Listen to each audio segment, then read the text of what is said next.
Depuis presque un siècle, le barrage Hoover gère la ressource en eau pour les cultures, les villes, les industries et la production électrique des États du Nevada, de l'Arizona et de la Californie. Le barrage a été l'atout majeur du développement d'une région autrefois désolée. C'est tout simplement l'une des merveilles du monde industriel du XXe siècle, aussi extraordinaire par ses ambitions techniques que son esthétique. Sa construction a été rendue possible grâce à la coopération des 7 États du bassin du Colorado et du gouvernement fédéral des États-Unis. Un visionnaire, du nom de Theodore Roosevelt, président des États-Unis d'Amérique, avait prédit qu'un jour, plus de gens vivraient dans l'ouest des États-Unis qu'à l'est. Selon lui, la seule façon d'y arriver était d'exploiter les ressources en eau, en construisant des installations de stockage et de transport pour l'eau. Car cette région inhospitalière du grand Far West américain est une terre aride et spectaculaire, faite de hautes montagnes, de profonds canyons et de déserts brûlants, et un fleuve, le Colorado, indompté pendant des millénaires. Le sud-ouest des États-Unis est désertique. Il n'y a presque pas d'eau, sauf le fleuve Colorado. Le fleuve Colorado prend sa source dans les montagnes rocheuses et traverse 5 États américains avant de se jeter dans le golfe de Californie au Mexique. Autrefois, ce puissant fleuve emportait tout sur son passage, creusant la roche et formant des gorges dans les hauts plateaux. Ce fleuve est aussi sauvage que le désert qui l'entoure. Le fleuve Colorado est la ligne de vie du sud-ouest américain. Il coule sur 2300 km de long environ. Au début du XXe siècle, il y a eu une série d'inondations sur le fleuve de 1905 à 1907. Des inondations dévastatrices qui ont submergé plus de 40 000 hectares de terres agricoles dans la vallée impériale. C'est à partir de ce moment qu'il est devenu impératif de faire quelque chose pour contrôler le fleuve Colorado. La solution ? Construire un gigantesque ouvrage d'art capable de retenir le Colorado pour contrôler les inondations, stocker l'eau pour irriguer les terres dans un territoire désertique et fournir l'électricité. Los Angeles, Phoenix et Las Vegas verront bondir leur production électrique et donc leur développement. Le barrage Hoover représentait le symbole de la modernité aux États-Unis, l'avenir. C'est vraiment montrer la puissance de l'homme, une puissance un peu prométhéenne sur la nature sauvage de l'Ouest américain. C'est un chantier qui va être titanesque et ils le savent dès le début en fait. Le projet a été approuvé le 21 décembre 1928.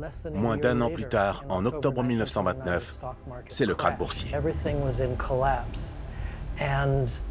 Tout s'effondre et le projet du barrage est devenu comme une lueur d'espoir dans un monde qui s'assombrissait. Le gouvernement américain décide alors de maintenir le projet d'ingénierie le plus ambitieux de l'époque, malgré le contexte de la Grande Dépression. Il est baptisé Boulder Canyon Project, en référence au canyon Boulder où il doit être construit.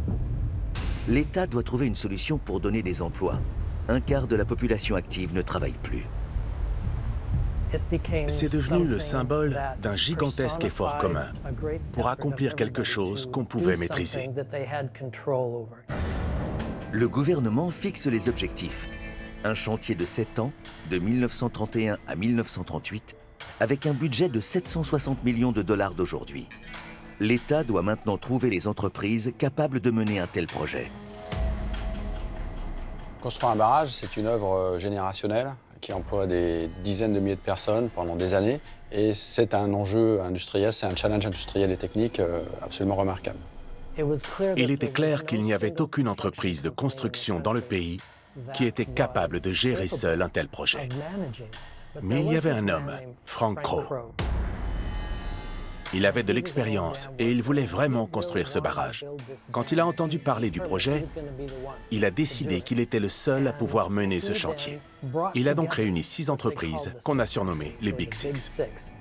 Un consortium qui a pu gérer toutes les dimensions, à la fois techniques et puis plus de logistique de la construction. Les travaux allaient être titanesques. Pour maîtriser le Colorado, ces ingénieurs vont devoir relever tous les défis. L'idée est de détourner le fleuve pour assécher son lit et ériger le barrage en béton. Le mur du barrage permet de créer la retenue d'eau. Mais le problème est simple. Comment ce mur peut-il résister à l'extrême pression exercée par le courant du fleuve ? Construire un simple mur droit ne suffit pas.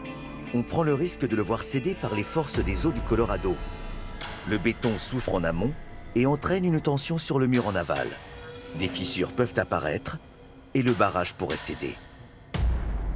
Les ingénieurs d'Hoover trouvent alors la solution et optent pour la création d'un barrage poids-voûte. Nous appelons ce barrage massif un barrage poids-voûte, parce qu'il fonctionne à la fois comme un barrage poids, qui est un barrage épais à la base et qui retient la pression de l'eau seulement avec sa masse. Et il a la force d'une voûte, qui retient l'eau grâce à sa courbe et permet de reporter la pression de l'eau sur les murs du canyon.